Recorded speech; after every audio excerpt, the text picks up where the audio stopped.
السلام عليكم ورحمة الله وبركاته.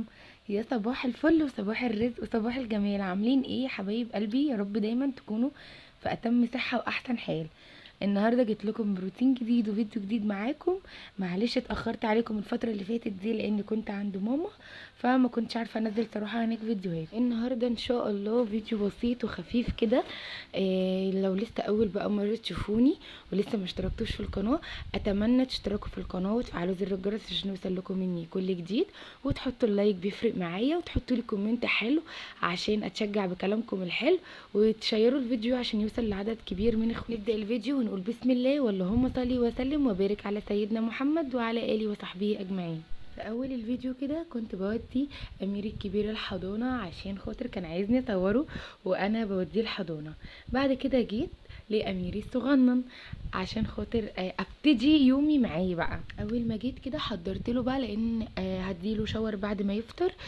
حضرت له البامبرز بتاعه وحضرت فطور خفيف معاه كده، ووريتكم بقى العلاجات اللي هو الفيدروب، الستال، السيماسكون اللي هو بتاع المغص، لان في بنات بتنسى تدي الفيدروب ده. طبعا غلط، لان الفيدروب دوت المفروض يكون معاه لغايه سنه وسنتين ولغايه بقى ما يكبر، لان انا الدكتوره قالت لي عند السنه وتوقفي، لكن انا الصراحه يعني بديه لغايه سنتين لان هو كويس برضو للعظم وكده، ان هو فيتامين د. ساعات صراحه بنسى اديهوله، وسمعت كمان دكتور على النت بيقول الفيدروب لازم تديهوله الصبح بعد الساعه 3 او 4، ما ينفعش تديهوله.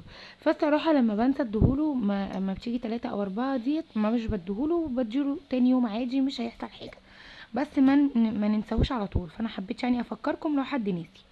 ماما حضرت له بقى كده فطار خفيف كده، شوفان باللبن بتاعه. انا الصراحه مش بستخدم لبن صناعي كتير عشان برضو هو مش حلو. انا لما مثلا بجيبه لو خارجه، لو رايحه في حته وعايزه مثلا اعمل له بيبرونه معايا، لو مثلا رايحه خروجه مثلا مش هعرف مثلا ان انا اكله في الشارع مثلا، فباخد له معايا طبعا كاتل ميه وباخد البيبرونه معايا، لكن انا الصراحه مش بجيبه على طول. هو استخدمت برضو لبن يعني نوع ونوع، فهتكلم عنه في فيديو هو والبامبرز بتاعه استخدمت له ايه وايه اللي نفع معاه. بعد كده بقى لما اكلته عملت له شوفان وكده، كنت اول مره اعمله له، هو حبه بس يعني ما اكلهوش كله. دخلت بقى لما نيمته قلت بقى اعمل كوبايه نسكافيه كده عشان افوق، تديني باور وتديني نشاط كده عشان اقوم معاكم بقى على البيت ونشوف هنعمل ايه. كنت وانا بودي السوري الحضانه، كنت جايبه حبه خضار. انا بجيب الخضار بالاسبوع، وساعات لما بيخلص عندي بجيب اللي ناقصني، مش بتعامل ان انا اجيب مثلا بالشهر وكده، لا اللي ناقصني بجيبه. وانا الكلام ده كنت قايلاه قبل كده في القناه القديمه، اللي ناقصني بجيبه وبجيب على قدي مش بضغط نفسي. فكنت جبت طماطم كده وجبت جبت خيار وجبت فلفل وجبت فلفل رومي وفلفل حراق، وجبت بنجر، انا بحب البنجر جدا، وجبت جبت شويه حاجات جزر وليمون وكده. طبعا الاسعار مش زي يعني كل سوق ليه سعر، يعني حتى الاسواق اللي جنبنا هنا تحس ان الاسعار مش زي بعضها، يعني اللي هو مثلا ده حاطط سعر على حاجه وده حاطط سعر على حاجه وده حاطط سعر على حاجه، فالناس كلها مش بتحط سعر واحد.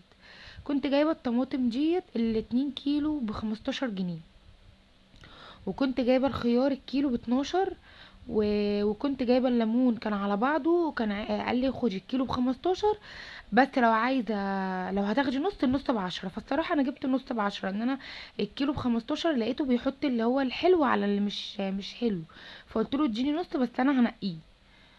فالمهم نقيته وكده عشان خاطر ما يحطليش هو يعني الحاجه الحلوه على الحاجه الوحشه. وبقى غسلت الخضار كده وحطيته معاكم في المنظمات عشان انا مش عايزه اطول عليكم الفيديو. انا بعمل كده معاكم مقتطفات عشان خاطر برضو متزهقوش تاخدوا مني افكار. الطماطم بقى غسلتها كده ولقيتها الصراحه كلها جامده، انا كنت منقياها جامده عشان تنفعني سلطه او حاجه، وقلت لو يعني فيها حاجه يعني مستويه او حاجه عايزه تتسبك هطلعها. لقيت صراحه يعني هما طماطمتين او 3 بالعدد، هما محتاجين ان هما بس يتسبكوا، فقلت بدل ما احطهم في حله ويتسبكوا على النار، لا احطهم في كيس واحطهم في الفريزر، ولما اجيب طماطم وتعوزوا يتسبكوا هبقى اطلعهم يتسبكوا معاهم. كان عندي غسيل على الحبل بقى كنت سايباه بصراحه الشمس تيجي عليه عشان بحب الشمس قوي على الغسيل، خلصت بقى اللي ورايا كله، ولما الشمس راحت رحت مطبقه الغسيل ووريتلكم ان انا طبقته برضو، عشان لو وراكي اي غسيل عايز يتطبق او عايز يتنشر او اي حاجه قومي كده نشريه، فهو لابد منه، هو لابد منه، هنغسل هننشر هنطبق الغسيل هنرصه في الدواليب، هو حاجه ولابد منها ان احنا هنعملها. فقومي تشجعي معايا كده واعملي اللي وراكي، وحطي كده الفيديو قدامك كده، ما تنسيش تحطي لايك عشان اللايك بيفرق معايا، انا كل شويه افكركم عشان الفيديو يترفع. المهم بقى كنت عايزه ادخل اروق غرفه النوم، عشان خاطر بصراحه انا بصوا انا يوم ويوم او يومين ويوم بعملها، لكن الملايه بغيرها كل 3 ايام او كل 4 ايام في الصيف. فالصراحه كده كنت الملايه دي كنت فرشاها قبلها بيوم، فقلت بقى ايه افرش كده معاكم السرير واعملها كده بالشرشوبه دي. واكتبوا لي بقى يا بنات، انا عندي الشرشوبه الدواره الجردل بتاعها بايظ، مش بايظ مش بيلف، فكذا حد قال لي صنفري المسمار بتاعه وخلي حد يعمل لك يحط لك عليها زيت او حاجه مكن عشان خاطر يلف معاكي. فانا بصراحه مش عارفه اعملها فين، فقولوا لي هل الموب اللي هي الطويله دي عمليه لو حد مستخدمها وسمع الفيديو، هل الموب الطويله دي عمليه اجيبها ولا اجيب الجردل الدوار ده تاني ولا اجيب ايه؟ فاكتبولي في الكومنتات. المهم بقى كده اديت حبه طراوه، اديها ميه واديها تلميعه كده تديك طراوه. المهم بقى كنت حابه قوي ان انا اشيل السجاد والمع كده بالدوني وبالبريكس دوت. بصوا يا بنات البريكس ده تحفه تحفه تحفه، انا ساعات بجيب الجيركن وساعات بجيب الكياس، بصراحه مش هكدب عليكم انا وريتهولكوا قبل كده في القناه القديمه، الناس اللي معايا طبعا والناس الجديده طبعا هبقى لما اجيبه هبقى ايه هوريهولكم. المعطر بقى اللي في البخاخه ده ساعات بجيب معطر فريده، وساعات بصراحه لما يعني ببقى اخر الشهر او حاجه بجيب من عند بتاع المنظفات معطر سايب، وبحط مثلا عليه ميه لو تقيل وساعات لا. فالمهم بقى جبت كده معطر كان ريحته حلوه قوي عنده، هو قال لي جربيه لان انا بتعامل معاه وكده باخد منه حاجات، فقال لي جربيه دوت هيعجبك قوي، بس فعلا ريحته تحفه. المهم بقى جبته كده وعطرت بقى الاوضه وطبعا روقت بره الاوض اللي بره برضو، بس ما جبتش معاكم عشان خاطر ما الفيديو ما يطولش عليكم اكتر من كده.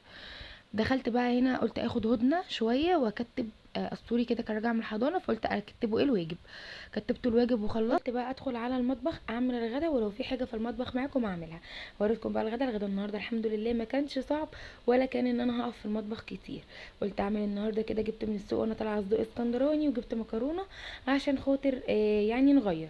فالمهم قلت ايه بدل ما اعمل المكرونه بالصلصه والصدق بالصلصه هيبقى تقيل قوي والجو حر، فقلت لا اعمل مكرونه بيضه كده بالزبده، انا بحبها بالزبده وملح وفلفل اسمر بس، وبحب الصدق بالخلطه، بحط بقى عليه بصل وطماطم وفلفل الوان وفلفل كوبي، ساعات بحطهم كلهم في الكبه وساعات ببشرهم وساعات بقطعهم على ايزي، بس المره دي يعني قلت عشان اخلص بسرعه ضربتهم كلهم في الكبه كده وعملتهم بالخلطه عشان ما كنتش عايزه الخضار يبان في الصدق. المهم بقى رحت حطيتها هي بصوا الخلطه كده ضربتها كلها، ورحت بقى بحط كمان فصين توم مع الصدق وهو بيتشوح على النار، بيدي للصدق تيست طعمه حلو قوي. المهم بقى حطيت البهارات بتاعتي كده ملح وفلفل اسمر وكزبره وبابريكا وزعتر وتوم باودر بصل باودر، كل البهارات نص معلقه او ربع معلقه كده هتلاقي الطعم ايه حلو. لو مش بتحبي البهارات ساعات زي حالاتي كده بستسهل واروح حاطه كزبره وفلفل اسمر وملح وخلاص، مش بحب ساعات البهارات بتبقى كتير في الاكل فبتغير من طعم الصدق. بقى سبته كده شويه صغيرين على النار على نار عاليه وكده بوطي عليه النار واسيبه. ساعات بقى الاكله دي بعمل مكرونه بالصلصه والصدق ساعات بقليه كده بس حته سمنه صغننه، ما هو بينزل دهونه طبعا بس ببقى شاطفاه قبل ما بعمله، وساعات بعمل جنبه سلطه وكده تبقى اكله برده خفيفه وحلوه قوي. خلصت كده المكرونه وخلصت الصدق وقلت بقى احضر الغدا معاكم كده وتعالوا كلوا فضل ونعمه من عندك يا رب، والحمد لله على نعمتك. عملت كده مكرونه كده وسلطه وبطاطس محمره وخلاص وصدق. تعالوا بقى لفقره الفضفضه. فقره الفضفضه ديت بقى بنغسل المواعين. طبعا في ايميل علق لي ان شاء الله هظهر الكومنت بتاعه الفيديو الجاي، لان انا الفيديو ده بسجله لكم عايزه انزله باي طريقه بسرعه عشان خاطر انا بقالي كده يعتبر 4 ايام او 3 ايام ما نزلتش فيديو، فانا كنت عايزه الصراحه انزله بسرعه. هنا قلت بقى اغسل معاكم هنا المواعين ونفضفض شويه. في بتقولي انا عروسه جديده وعايزاكي تتكلمي عن الولاده. حاضر، الفيديو جاي، حاضر هكلمك على الولاده.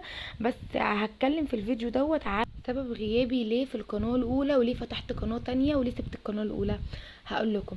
القناه الاولى انا قلت افتح دي، يمكن دي تبقى سبب رزق يعني ليا اكتر من القناه الاولى. القناه الاولى بعد ما كونت عليها الساعات والمشتركين، وكان الحمد لله الحمد لله في ناس بتحبني كتير وناس دخلت لي كتير، وكانوا بيعلقوا لي تعليقات حلوه وكويسه وكده.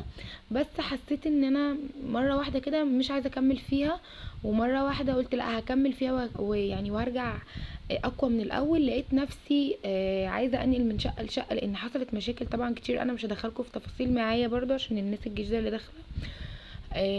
يعني حصل مشاكل كتير على الشقه اللي انا كنت فيها، وفي حد يعني كان عايز يصاحبها عشان كنت انا مأجره وكده، وراح يعني باعها للناس واحنا قاعدين فيها. وطبعا الناس اللي هم عايزينها اللي هو اشتريها عايزها. فانا طبعا داخل عليا كانت فتره شتاء، حوالي كنا شهر بالظبط 11. فقلنا هنكمل لغايه المده بتاعتنا ما تخلص، مثلا لغايه شهر 5 او 6. فالراجل قال لا انا عايزها، لان هبتدي ان انا اوضف فيها واقعد فيها. فاضطريت ان انا انزل ادور على شقه. فالفتره ديت انا ما كنتش بعمل فيديوهات كتير، يعني اللي هو كنت بعمل ايه، ممكن فيديوهين في الاسبوع 3. كانش اهمال مني ولا كان تأثير مني في القناة، بس كانت ظروفه كان غصب عني. فحسيت نفسي ان القناة مثلا الفيديو مثلا كنت بنزله يجيب لي مثلا 6000 مشاهدة، 5000 مشاهدة، ابص الاقيه مثلا جايب لي 1000 900 800. فاللي هو لقيت القناة ممكن تكون بتنهار شوية عشان خاطر انا مقصرة فيها. لكن انا كنت بدعي ربنا ان انا مثلا القناة ما تقعش مني عشان خاطر انا محتاجاها. فلقيت نفسي وانا بنقل التليفون اللي انا بصور بيه وقع اتكسر. فصعب ان انا اكون بنقل، وصعب ان انا اكون مثلا اجيب حاجات ان انا انقل فيها العفش والكلام ده وكراتين وكده والحاجات ديت، واطلب من جوزي ان هو يجيب لي تليفون جديد عشان اصور. فما كانش وقته خالص بصراحة ان انا اطلب منه حاجة. فبصراحة قلت خلاص، عوضي على الله. لو يعني خير ليا القناة دي ربنا يقدمها لي، ولو مش خير ليا فربنا يبعد عني فترة. فبجد يعني لقيت نفسي ما ببعد ان انا معيش تليفون اصور وكده. جيت بقى رحت ايه تعبت فجأة، وقلت بقى ده اكيد من نقل. ما حطيتش في دماغي اصلا ان هو ممكن يكون حمل، يعني قلت ايه ده اكيد من نقل وكده. واكيد ان الارهاق بقى، لان قعدت شهر ونص بنقل واطلع حاجتي وانزل حاجتي. والشقه كانت اللي انا قاعده فيها حاليا عايزه مثلا بياض والكلام من ده. كنت بقى يعني بنزل بقى مع الناس اشتري الالوان واشتري الحاجات دي. فالمهم ايه قلت ده تعب وارهاق. لقيت نفسي بنام كتير، ولقيت نفسي يعني على طول عايزه انام وكده. فروحت كشفت يعني اتفاجئت ان انا حامل. فالحمد لله قلت بقى ايه افتح قناه واعمل معاكم فلوجات ولاده، وهعمل بقى معاكم روتينات للبيبي اول ما يكبر وكده. برضو ربنا ما كانش موفق ساعتها ان انا اجيب تليفون جديد واصور.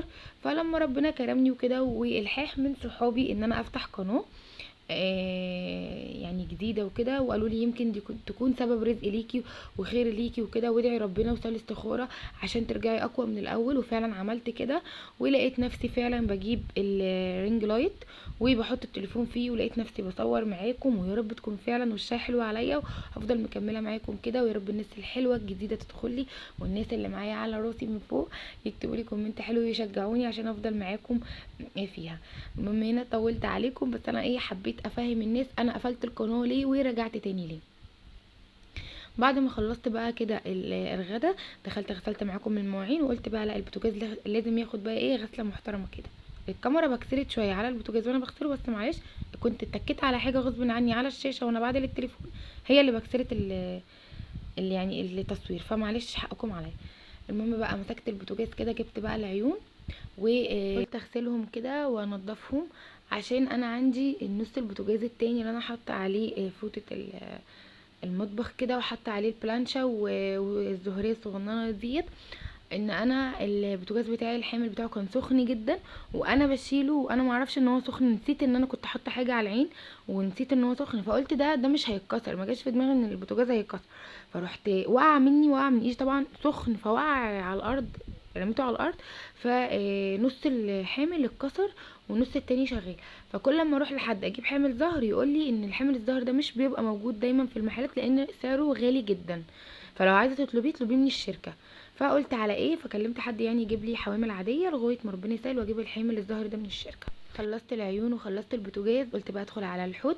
بعد ما خلصت كله كده لازم الحوض يدعك دعكه محترمه والرخامات تدعك.